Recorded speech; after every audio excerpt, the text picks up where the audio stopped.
Halo sob, balik lagi sama Moldi.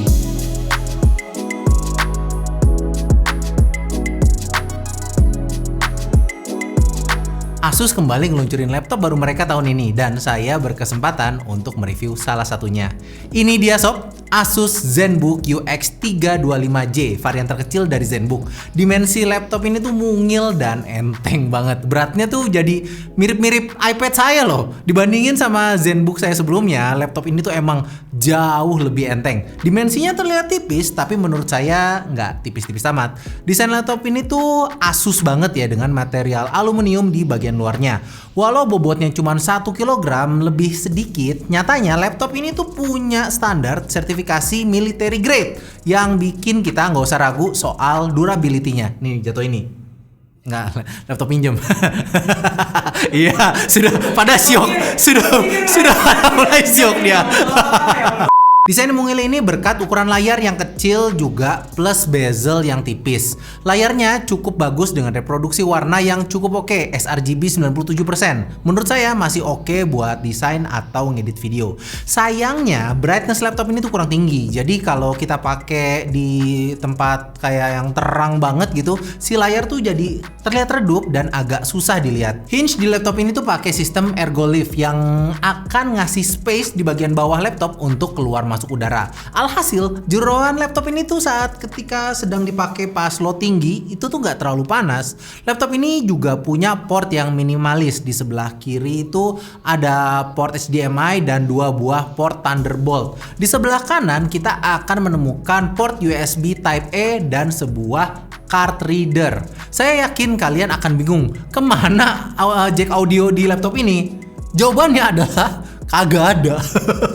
Laptop ini mungkin laptop pertama Asus yang nggak punya jack audio. Untuk pakai jack audio tersedia sebuah dongle USB Type-C to jack audio di dalam paket penjualan. Menurut saya, menghilangkan jack audio adalah hal yang harus dilakukan oleh Asus jika ingin mendapatkan sebuah laptop yang mungil dan tipis. And it works.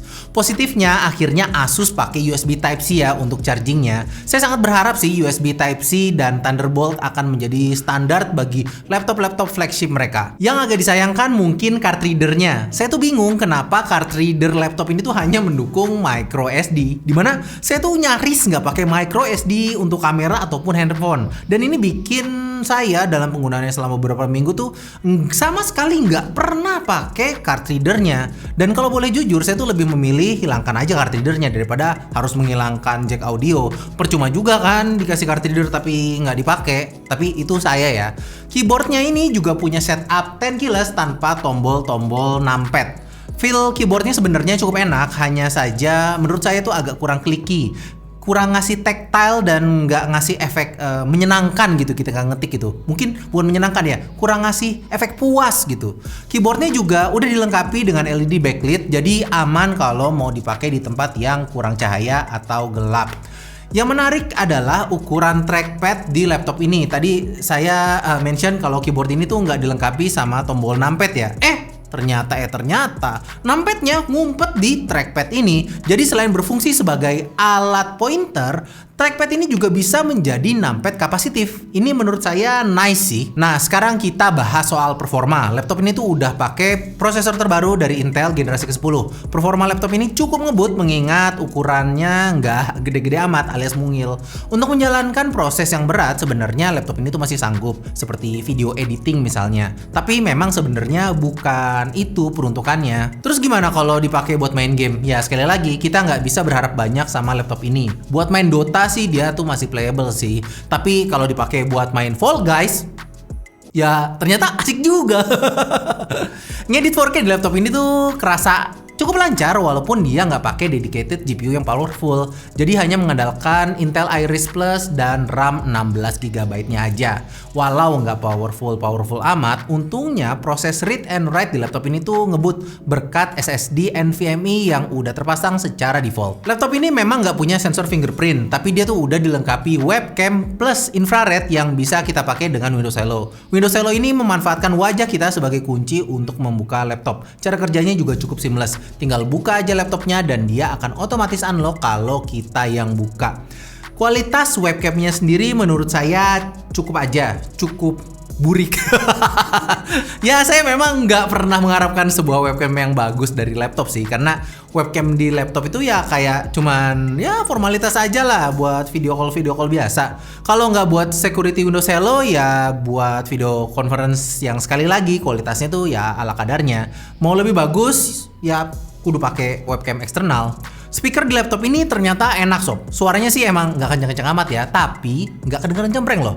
Clarity-nya tuh masih dapet dengan bass yang nggak kering-kering amat. Yang pasti nggak bikin kuping sakit lah. Jag minns ju den tid du gav mig life bila jag. Nu vill jag kunna ge tillbaka allt jag inte kunna ge förut. Det finns ingen annan där som kan stå här by my side, oh why. Sättet du rör på det får mig att dö för det baby. För de här yardis. Nah yang terakhir adalah soal baterai. Kapasitas baterai di laptop ini tuh 67 Wh dan mereka klaim bisa bertahan sampai 22 jam. Nyatanya dalam penggunaan sungguhan buat lebih dari 6 jam tuh menurut saya kok agak susah ya. Karena skenario yang saya pakai mungkin berbeda dengan yang Asus gunakan dalam pengujian sih.